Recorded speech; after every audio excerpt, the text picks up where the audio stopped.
Hello दोस्त, नमस्ते। आज हम पुरुष के नाम के पहले श्री क्यों लगाया जाता है और स्त्री के नाम के पहले श्रीमती क्यों लगाया जाता है, इस पर विचार करेंगे।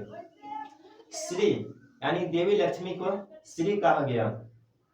श्री का अर्थ होता है धन, संपत्ति, ऐश्वर्य। और पुरुष के नाम के पहले श्री लगाया जाता है। जब एक लड़का एक लड़की को विवाह करके अपने घर लाता है तो उस लड़की को सम्मान देने के लिए वह लड़का अपने नाम के पहले श्री लगाता है। और उस लड़का के घर में बड़े लोग उस लड़की को लक्ष्मी के नाम से पुकारते हैं। यानी लक्ष्मी को, उस लड़की को मान सम्मान देने के लिए लड़का अपने नाम के पहले श्री लगाता है। और श्री का अर्थ हुआ लक्ष्मी, यानी उस विवाहित कन्या को लक्ष्मी से सम्मानित करने के लिए उस लड़का के नाम के पहले श्री लगाया जाता है। और श्री का अर्थ होता है धन, संपत्ति, ऐश्वर्य, इसलिए लड़का के नाम के पहले श्री लगाया जाता है। अब हम जानेंगे श्रीमती। श्री का अर्थ हुआ लक्ष्मी और मती का अर्थ हुआ बुद्धि, सरस्वती। यानी लक्ष्मी के साथ सरस्वती के रूप को धारण करने वाला को ही श्रीमती कहा गया।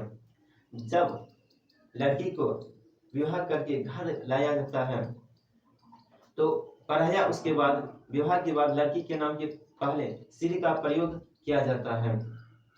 यानी वह लड़की, वह कन्या, वह लक्ष्मी घर के श्री यानी लक्ष्मी, धन, संपत्ति, ऐश्वर्य का मति से, बुद्धि से उपयोग करके उस घर में सुख, समृद्धि, ऐश्वर्य लाती है। इसलिए विवाहित कन्या के नाम के पहले पढ़ाया श्रीमती शब्द का प्रयोग किया जाता है।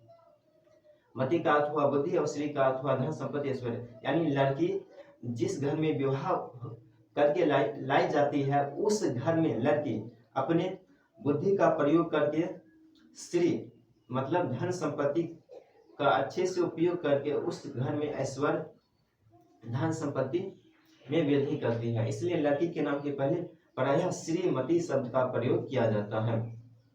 अब हम एक लालची किसान का कहानी सुनेंगे। एक समय की बात है, उस किसान को एक जमींदार ने यह कहा कि कल सुबह तुम इस जमीन पर चलना शुरू करोगे और तुम जहां तक जा सकते हो सब तुम्हारी जमीन हो जाएगी, बशर्ते कि मतलब शर्त यह है कि तुम्हें सूर्यास्त से पहले शुरुआत की जगह पर पहुंचना होगा। यानी सूरज के डूबने से पहले तुम जिस स्थान से चलना शुरू किया उस स्थान पर तुम्हें पहुंचना होगा। वह व्यक्ति, वह दौलतमंद किसान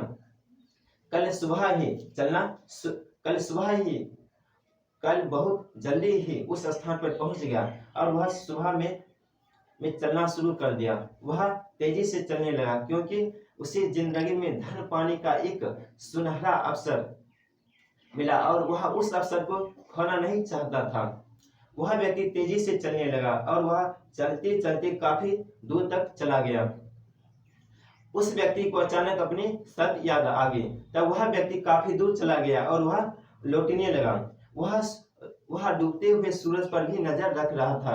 सूरज जैसे जैसे डूब रही थी वह व्यक्ति उसी तरह तेजी से चलने लगा और वह कभी कभी बीच में दौड़ने भी लगा।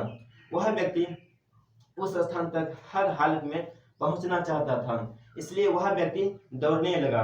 वह व्यक्ति काफी थक चुका था और उनकी सांस उखड़ रही थी, लेकिन किसी भी तरह प्रयास करके वह व्यक्ति शुरुआत की गई जगह पर पुनः पहुंच गया और वह सूर्यास्त यानी सूरज के डूबने से पहले उस स्थान पर वह व्यक्ति पहुंच गया।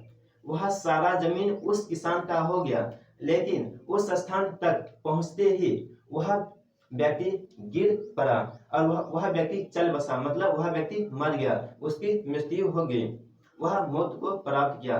उस व्यक्ति को मात्र जमीन का एक टुकड़ा मिला और उस जमीन के एक टुकड़ा में उस व्यक्ति को दफनाया गया।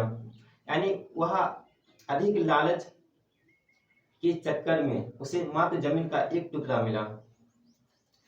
इस कहानी से हमें यही सीख मिलती है कि हमें अपनी जिंदगी में अधिक लालच नहीं करनी चाहिए। लालच का परिणाम बुरा होता है। इसलिए इसलिए हमें अपनी जिंदगी में बुद्धि से काम करना चाहिए और इस काम में हम अवश्य सफल होंगे। धन्यवाद।